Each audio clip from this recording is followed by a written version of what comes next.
e aprendi com muita gente, e a palavra eu aprendi no meu coração, tendo Jesus como a chave hermenêutica.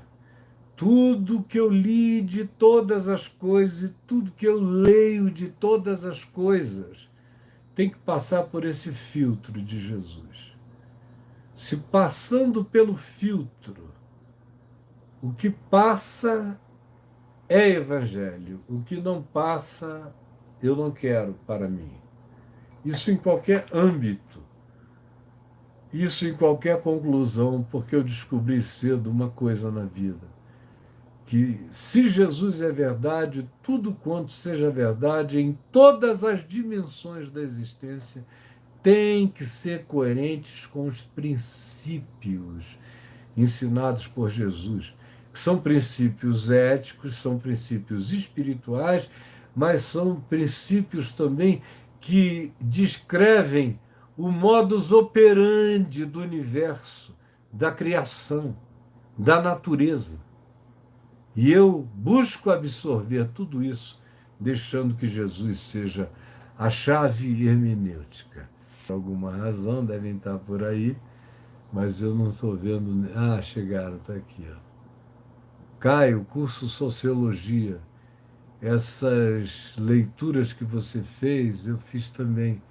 E elas me causaram muita angústia. Eu imagino que você, lendo isso a partir da religião, é só angústia. Eu não era religioso, eu nunca fui religioso. Eu fui ordenado pela Igreja Presbiteriana, mas eu nunca fui um religioso. Eu sempre fui um homem de Deus no mundo, lendo tudo, tudo. Sociologia também. Todas elas, como eu disse, começando de Marx e de Weber e de tantos quantos vocês mencionem como leituras importantes. E li todos. Você procurar em volta nos meus ambientes de livros, você vai achar todos os principais livros desse mundo. E olha só, eu dei mais de metade e meia de tudo que eu tinha no passado. Então, ficou angustiado porque era religioso. Em alguns momentos, essas leituras te causaram o mesmo? Não, não por causa do que eu disse. Porque eu leio, eu tenho uma âncora que está ancorada, e é a verdade de Cristo. Aí o que passa por ali fica, o que não passa não fica. E, e dá para a gente, quando você vai crescendo na compreensão do Evangelho, não como história, mas como princípio, princípio de todas as coisas, como razão, como verbo de todas as coisas. Quando você aprende isso, aí você começa a alinhar as coisas. Tudo vai ficando claro, claro, claro, claro. Aí você vai vendo os exageros de Marx de um lado, os exageros de Weber de outro. Você vai vendo os exageros de todos. Você lê a náusea de Sartre e não fica nauseado. Você apenas compreende melhor a angústia do século, mas você está cheio de paz. E agora, por que que em mim isso não causa nada? Porque eu sei em quem eu tenho crido. A maioria dos crentes são só religiosos, aprenderam aquelas basicalidades de escola dominical que não ensinam nada.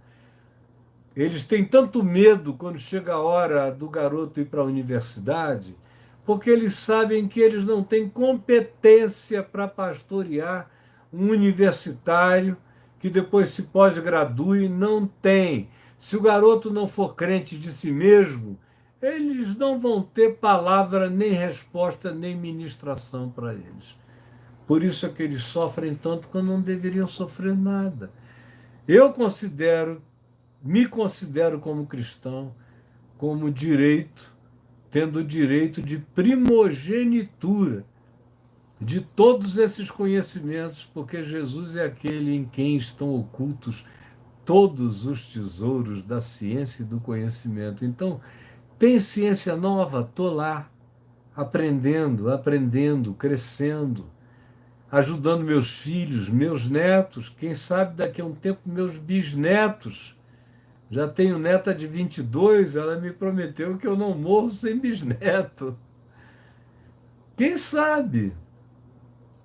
Quero estar pronto para pastorear, não só como eu fiz no passado, há 50 anos, e no presente, mas se Deus me der mais 20, 30 anos, eu quero ser útil às próximas gerações, porque eu não tenho medo de nenhuma ciência. Se a ciência é verdadeira, vai ter que se alinhar com os princípios do Evangelho. Não da religião, mas do Evangelho. E é isso aquilo no que eu vou dar cada vez mais ênfase. Eu vou começar a fazer cursos aqui para pessoas que querem aprender a lidar com a multiplicidade dos conhecimentos, mantendo a estrutura, o ancoramento pacificado entre ciência e o fundamento do Evangelho. Eu sei que isso vai ajudar milhares e milhares de pessoas que sofrem demais e não precisam sofrer. Vocês entenderam, né? Deixa eu ver aqui o que é Valnei Rego, a população é culpada, os líderes do governo são culpados. Isso aí deve ser um papo entre amigos, né? Não é uma pergunta para mim. Aqui tem Jean Oliveira. Caio, se a salvação é pela graça e não pelas obras, por que Jesus usou a lei como forma de salvação na parábola do bom samaritano? Não, ele não usou a lei, eu não sei onde é que você viu isso, mas foi o contrário. Ele usou a graça, meu filho, em tudo. Ele, num certo sentido, menosprezou a lei na parábola do bom samaritano. Porque, número um, passa o legislador, que é o sacerdote do templo. É o cara que fazia parte do Congresso Nacional da Religião. Eram os sacerdotes, que eram os seres da ministração e da legislação, da aplicação da legislação. Passa o sacerdote, pula por cima do homem, segue no seu caminho. Aí vem um levita, que era um indivíduo encarregado dos cânticos, dos louvores e também dos sacrifícios. Todos eles faziam parte nos seus turnos. Os sacerdotes completamente dedicados aos ritos e aos sacrifícios, e os levitas faziam parte do grupo dos cânticos e que poderiam ser alçados a sacerdócios, dependendo da necessidade. Então, eles eram os da lei. Os da lei é que pularam por cima da calamidade humana. A lei não tem compaixão pela dor humana. A lei é profundamente darwinista. A lei é escreveu, não leu, pau comeu. No darwinismo é a sobrevivência dos mais fortes. Na lei é a sobrevivência dos legalistas. Mas é um darwinismo, é o mesmo espírito darwiniano, é o da lei. É bem brutal, é bem animal. Quem tem força fica, quem não tem morre. E esse aqui não tem força, está morrendo.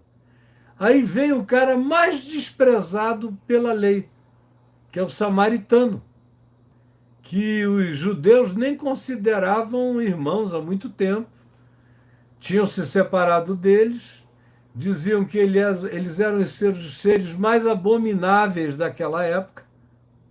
Para vocês terem uma ideia, um samaritano era visto pelos judeus como um evangélico desses casca-grossa, vê um pai de santo, vê uma mãe de santo, acha que passa coisa se chegar perto, anda sem máscara, sem medo do Covid, mas tem pavor de pai e mãe de santo. O samaritano era como se o Chico Xavier estivesse caído na estrada e um pastor pentecostal ou até presbiteriano, dependendo do grupo hoje em dia, passasse e visse, ixi, é o Chico, deixa eu sair daqui que isso pega, isso transfere. Deve ter uma urucubaca aí que eu não quero nem que chegue perto de mim. E o outro também pulou por cima.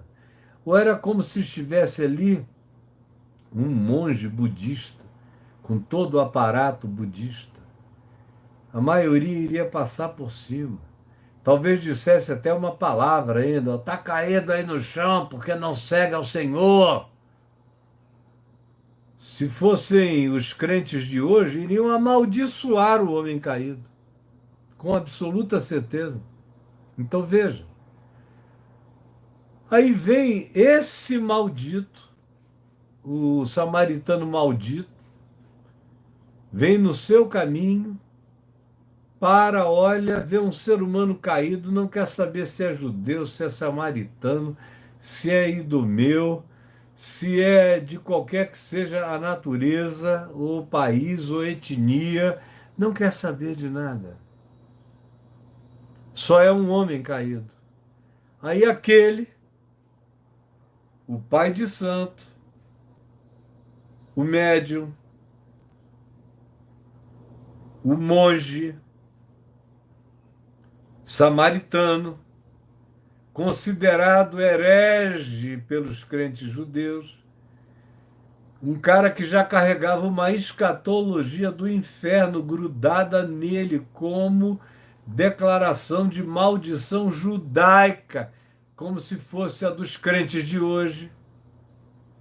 E esse cara é que tem alma, esse cara é que tem coração, esse cara é que ama, esse cara é que se solidariza, esse aí tem empatia.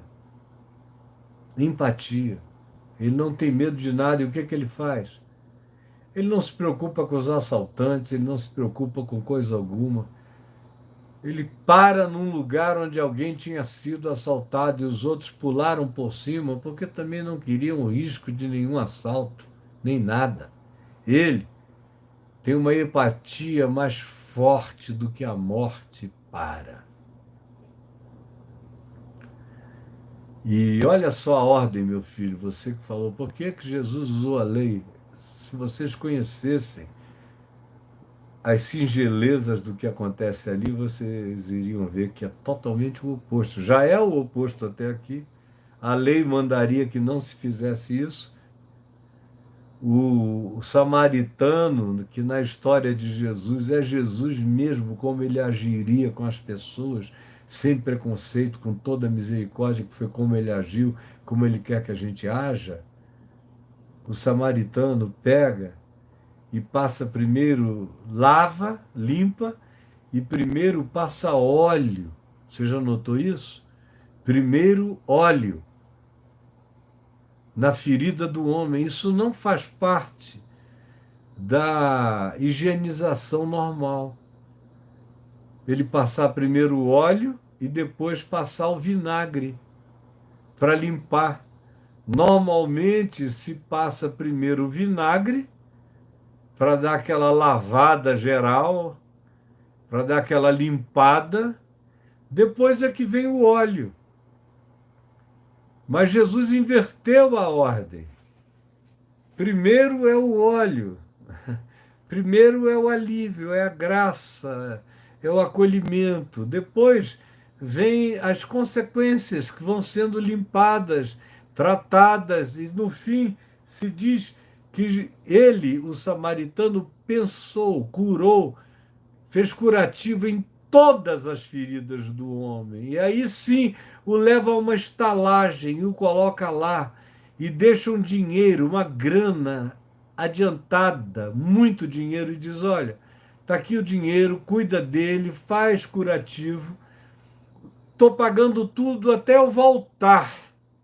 Quando eu voltar, se tiver alguma coisa a mais, a gente acerta. Até eu voltar.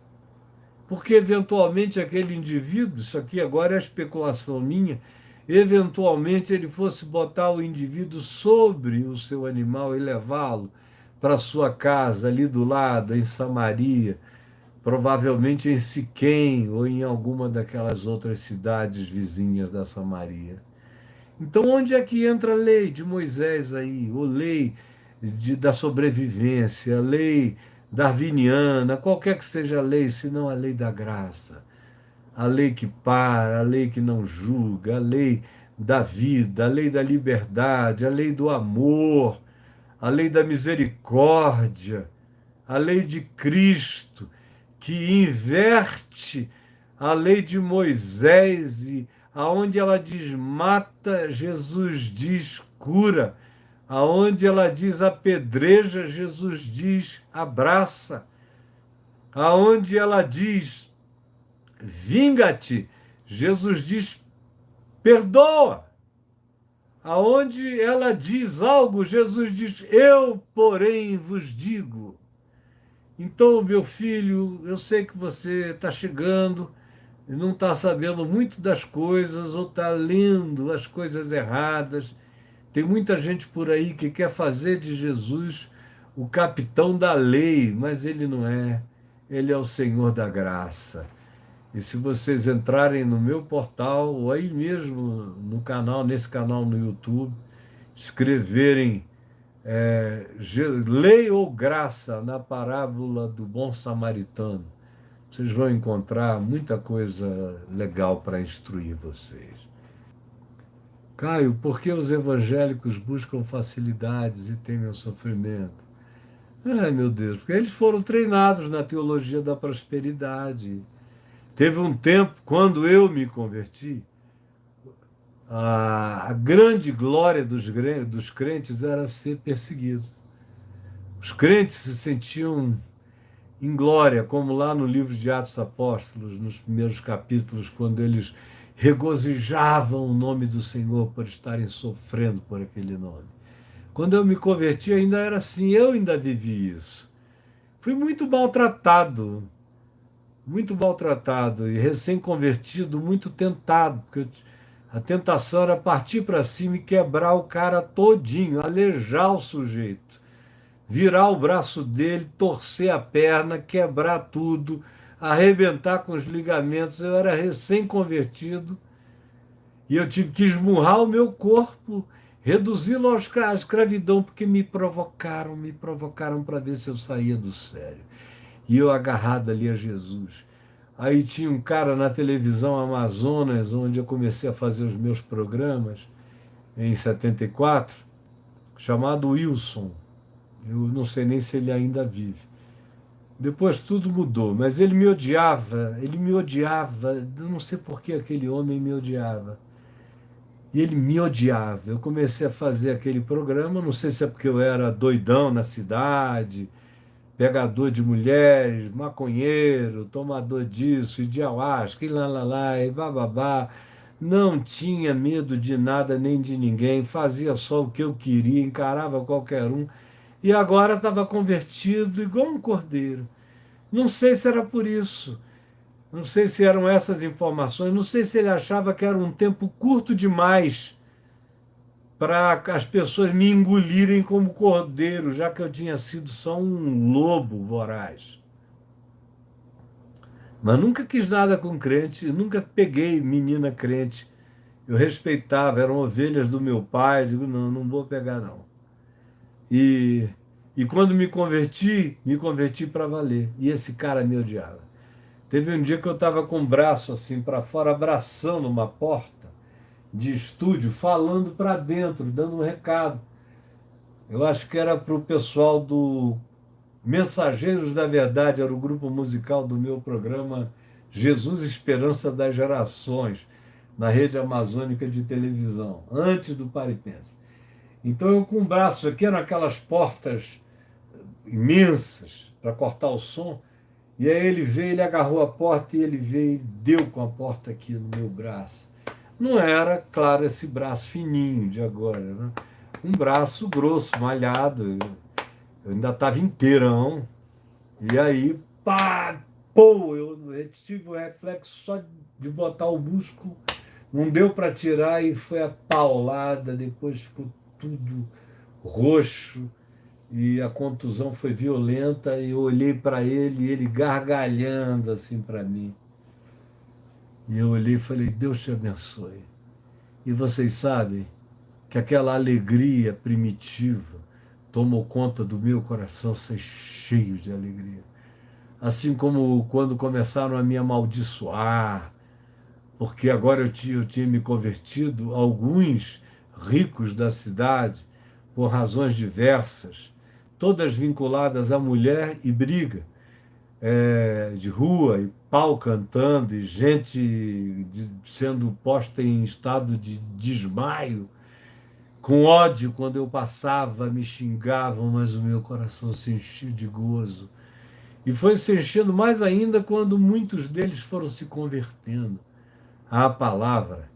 Então, eu sou filho de uma geração que gargalhava de alegria e gozo quando era maltratada, porque era sinal de que, se você estivesse vivendo com coerência, era sinal de que o evangelho estava gerando uma insuportabilidade no coração daqueles. Agora, esse rapaz que fez isso comigo,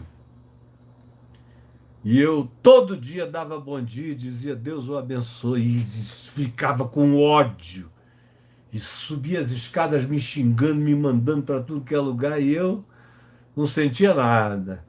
Aí um dia me chamaram, eu viajei, acho que eu fui a Israel.